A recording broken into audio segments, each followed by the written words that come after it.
সবাইকে স্বাগত জানাচ্ছি মেডিসিন ইনফরমেশন বিডি চ্যানেলের নতুন আরও একটি স্বাস্থ্য বিষয়ক ভিডিওতে।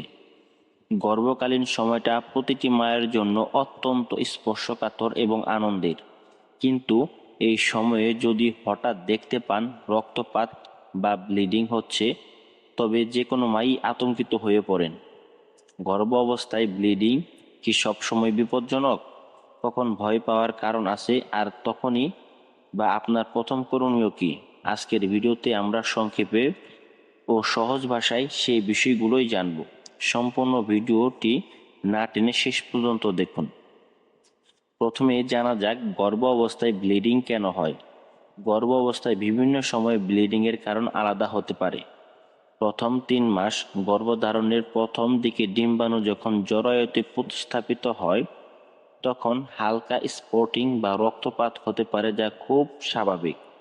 তবে যদি বেশি রক্তপাত ও তলপেটে তীব্র ব্যথা থাকে, তবে তা গর্ভপাত বা একটোপিক প্রেগন্যান্সির লক্ষণ হতে পারে। 2. পরবর্তী মাসগুলোতে গর্ভ অবস্থার মাঝামাঝি বা শেষের দিকে প্লাসেন্টা বা অম্বরা নিচে নেমে গেলে কিংবা জরায়ুর মুখ অকালেই খুলে গেলে রক্তপাত হতে পারে। গর্ভ অবস্থায় যে কোনো ধরনের ব্লিডিং দেখা দিলে অবহেলা করা একদমই উচিত নয়।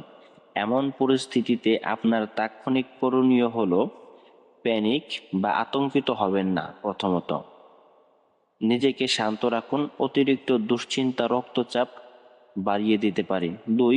সম্পূর্ণ বেড রেস্টে যান। সাথে সাথে শুয়ে পড়ুন এবং যে কোনো ভারী কাজ বা হাঁটা চলা বন্ধ রাখুন।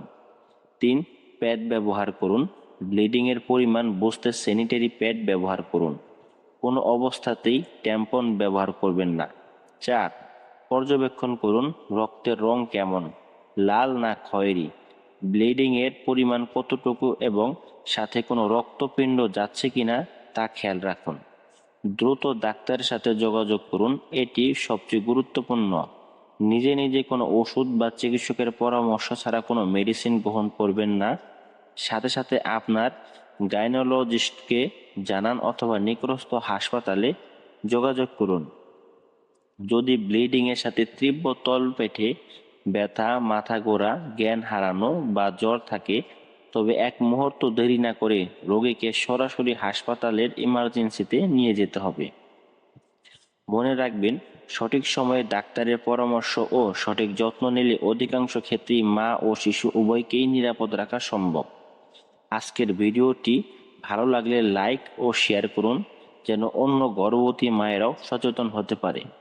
স্বাস্থ্য ও ওষুধ সংক্রান্ত যে কোনো নির্ভরযোগ্য তথ্য পেতে মেডিসিন ইনফরমেশন বিডি চ্যানেলটি সাবস্ক্রাইব করে বেল আইকনটি প্রেস করে রাখুন। সবাই ভালো থাকুন, সুস্থ থাকুন। ধন্যবাদ।